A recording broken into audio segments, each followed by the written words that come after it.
State bank of Pakistan की जानिब से ट्विटर पर जारी करदा जो एदादो शुमार हैं उसके मुताबिक इंटर बैंक में रुपए के मुकाबले में डॉलर की कदर में 69 पैसे इजाफा देखा गया है और अमरीकी करेंसी की कदर जो है 173 रुपये से भी बढ़ गई है।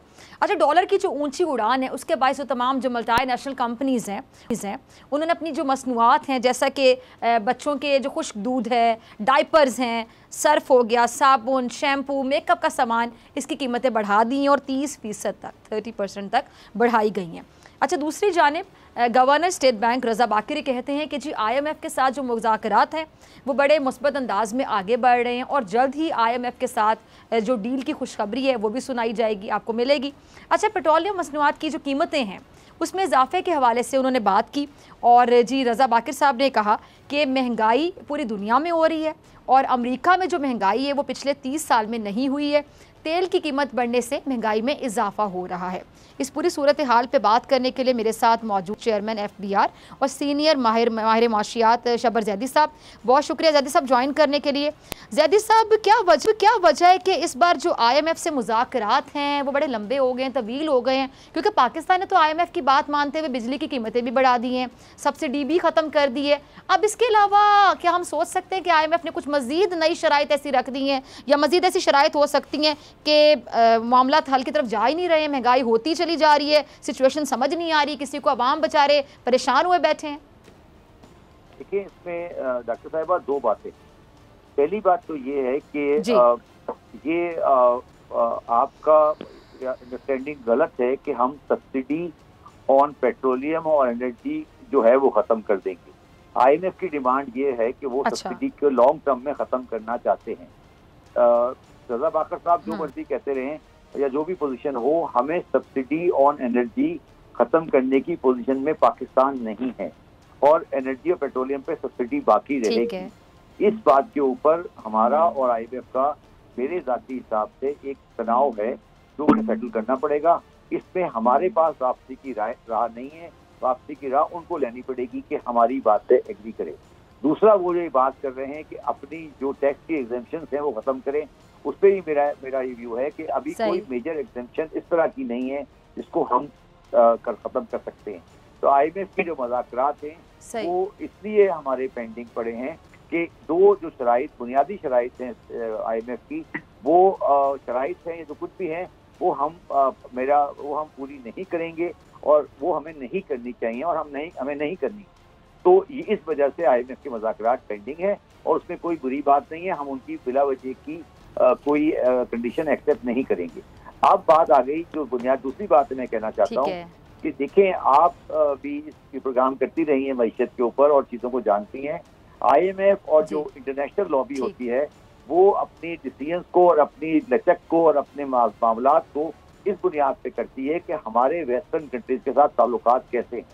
मेरी जाती हिसाब से हमारे ताल्लुकात इस वक्त वेस्टर्न कंट्रीज के साथ उतने इतने ज्यादा मजबूत नहीं हैं कि वो हमारे लिए IMF को कोई सिफारिश कर सकें।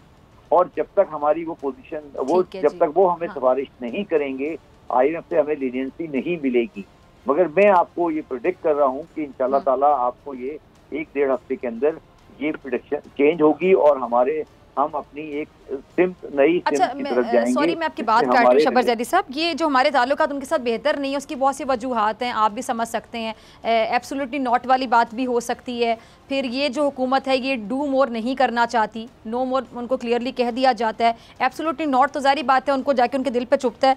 फिर जो अफगानिस्तान की सूरत हाल है, कश्मीर के मामले में ये जो हुकूमत है, PTI की गवर्नमेंट, इमरान खान साहब ने बहुत खुलकर स्टैंड लिया है, खुलकर वो बात करते हैं। तो ये तमाम जो चीज़ें हैं ये तो चलती रहेंगी। तो इसके साथ हम कह सकते हैं कि हमारे ताल्लुकात उनके साथ उस तरह कभी हो ही नहीं सकते जिस तरह आप कहना चाह रहे हैं। तो फिर IMF जो है और ये जो हमारे मुज़ाकरात हैं इसका ऊँट किसी करवट उस तरह बैठ ही नहीं सकता। फिर अवाम, इसका मतलब है जब तक PTI की हुकूमत रहेगी और जब तक ये बुनियादी बातों पर स्टैंड लेते रहेंगे जो कि लेना बनता है, कश्मीर के मामले पर स्टैंड लेना बनता है, एब्सोल्युटली नॉट कहना बनता है मेरे मुताबिक। आई होप कि आप भी एग्री करेंगे, या नहीं भी करेंगे तो आप अपनी राय दे सकते हैं। तो फिर क्या महंगाई के बोझ तले अवाम पिसती चली जाएगी? देखिए, मैं हमेशा से इस बात का कायल हूँ कि पाकिस्तान के ताल्लुकात अमेरिका से किसी भी हाल में नाखुशगवार नहीं हो सकते, क्योंकि पाकिस्तान का सबसे बड़ा बायर और पाकिस्तान का सबसे बड़ा सपोर्टर फाइनेंशियल मैटर में USA है आज भी है, कल भी रहेगा और आइंदा भी रहेगा। पाकिस्तान यूएसए के साथ रॉन्ग साइड पर नहीं हो सकता। ये हमें जज्बातियत को खत्म करना पड़ेगा। आप इसमें कश्मीर का इशू ले लें, आप इसमें इंडिया का इशू ले लें, आप कुछ भी ले लें, ये जज्बातियत के बाद देखिए 71 साल से हम जज्बात से खेल रहे हैं। जज्बात की बुनियाद पर आवाम को सूली नहीं चढ़ाया जा सकता। आपने कल की खबर देखी होगी या नहीं? तो शब्बर ज़ैदी साहब, आप बिल्कुल सही फरमा रहे हैं। तो आपको क्या लगता है कि मईशत की बेहतरी के लिए जो IMF के मामलात हैं, महंगाई की कमी के लिए घुटने टेकने पड़ेंगे? अगर मैं आम अल्फाज में बात करूं कि कश्मीर के मामले में बात ना हो, इंडिया के हवाले से कोई बात ना हो, हम कहीं स्टैंड ना ले सकें। IMF तो एक बहुत छोटा सा 6 बिलियन का कर्जा है। जब IMF आता है उसके साथ पूरा एक सपोर्ट पैकेज आता है। मैं आपसे सिर्फ ये कहने की कोशिश कर रहा हूँ कि हमारा बुनियादी ऑब्जेक्टिव ये होना चाहिए, हम एज सून एज पॉसिबल अपनी पोजीशन को इम्प्रूव करें। अगर हमने यूएस की पोजीशन को इम्प्रूव नहीं किया तो हम अपनी मईशत की सही को नहीं कर सकते। ये बात हमें क्यों नहीं समझ आ रही है? ये तो दीवार पे लिखी हुई है, इसमें क्या परेशानी है? इसमें कोई परेशानी नहीं। अच्छा शब्बर ज़ैदी साहब, अच्छी ये बताएं कि हुकूमत की ऐसी क्या गलतियां आपको नजर आती हैं कि जो करंट अकाउंट खसारा है वो इस साल बाकायदा खसारे में चला गया है? मैडम, अगर आम अल्फाज में बचाओगे, आप नाजरीन को समझाएंगे, और नाजरीन जिनको नहीं पता कि इकोनॉमी होती क्या है, उन्होंने इकोनॉमिक्स नहीं पढ़ी तो उनको नहीं पता चलता बहुत सी टर्म्स का, तो आप उनके लिए आसान अल्फाज में ज़रा बता दीजिएगा। मैं ये कह रहा हूँ गलतियाँ कोई नहीं है। पाकिस्तान को ये बात रियलाइज करनी चाहिए, पाकिस्तानी कौम को भी, पाकिस्तान के लीडरों को भी, कि पाकिस्तान माशी तौर पर एक मजबूत मुल्क नहीं है और कभी भी नहीं रहा। जब आप माशी तौर पे मजबूत मुल्क नहीं होते तो अपने नजरियों पर और अपने स्टैंड के ऊपर पोजीशन नहीं ले सकते। ये वो वाली बात है कि आपके पेट पे रोटी नहीं है और आप नजरिए की बुनियाद पर लोगों से जाके झगड़ रहे हैं। ये नहीं हो शब्बर ज़ैदी साहब, अगर आपकी बात को मैं एक जुमले में कंक्लूड करूं तो क्या आप ये कहना चाह रहे हैं कि अगर पाकिस्तान उस तरह मजबूत नहीं है तो हम हमेशा डूमोर करते रहेंगे, हम स्टैंड नहीं ले सकते, हमारी कोई डिग्निटी नहीं होगी, हम एब्सोल्युटली नॉट नहीं कह सकते, हम सही को सही, गलत को गलत नहीं कह सकते? ऐसी बात कही है जो गलत है, मुझे समझाते। आज एक बात आप मुझे बता दें जो अमेरिकन कह रहे हैं जो गलत है। आप मुझे एक बात बताएं, क्या हम तालिबान की गवर्नमेंट को जो कि गन्स के साथ आई है, उनके पास पब्लिक मैंडेट नहीं, उसे एक्सेप्ट कर लें उसको? आप बताइए मुझे, क्या ये सही होगा? तालिबान की गवर्नमेंट क्या अफगानिस्तान की नुमाइंदा गवर्नमेंट है? आप बताइए, आप आंसर देना मुझे इसका कि क्या तालिबान की नहीं। शब्बर ज़ैदी साहब, पाकिस्तान ने जितनी कुर्बानियां दी हैं, मतलब 70,000 से ज्यादा हमारे यहाँ शहादतें हैं, जितना पाकिस्तान ने अमेरिका का साथ दिया उतना किसी ने भी नहीं दिया होगा। रख लेता है, ये भी तो हकीकत है ना, इसको हम झुटला नहीं सकते। पाकिस्तान ने गलत साथ नहीं दिया, मैं ये कह रहा हूँ।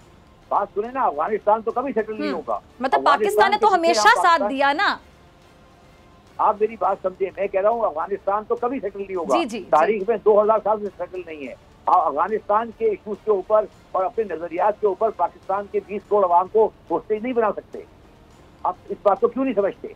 हमें ये बात समझ क्यों नहीं आती? अच्छा ठीक है, शब्बर ज़ैदी साहब आगे चलते हैं, जरा मेरे पास टाइम की कमी है, 1 मिनट है मेरे पास। अब ये जो खबरें गर्दिश कर रही है डॉलर की कीमत 180 तक भी जाएगी, इसमें कितनी सदाकत है? और ये ना जाए इसके लिए क्या करना होगा? Last comment. देखिए, मेरी कैलकुलेशन ये है कि डॉलर की सही कीमत 168 रुपए है इस वक्त। ये जो 9 रुपए का डिफरेंस है, ये सारा 8 रुपए का 7 रुपए का डिफरेंस जो है, ये सब जुआ हो रहा है। इसमें अभी एक्सचेंज कंपनीज को जरा सीधा करना पड़ेगा। ये आ जाएगा। पाकिस्तान का फंडामेंटली डॉलर की प्राइस, देखिए अगर ये परसेप्शन भी चलता है, फंडामेंटली डॉलर की प्राइस मैंने आज ही बैठ के कैलकुलेट की है। जो मेरी कैलकुलेशन है एज ए इकोनॉमिस्ट या अकाउंटेंट, वो ये है कि पाकिस्तान की पैरिटी रेट इस वक्त 167 या 168 रुपीज होना चाहिए। अगर ये 168 से 174 जा रहा है तो ये जुआ हो रहा है और इसको हमें रोकना पड़ेगा। बाकी फंडामेंटल हमारे जो है वो हैं, उसको हम चेंज नहीं कर सकते।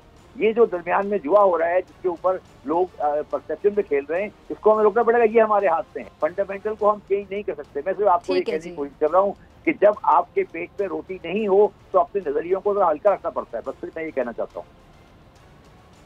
ठीक है जी, बहुत शुक्रिया शब्बर ज़ैदी साहब आपके वक्त के लिए। सब्सक्राइब करें और बेल दबाएं ताकि कोई खबर रह न जाए।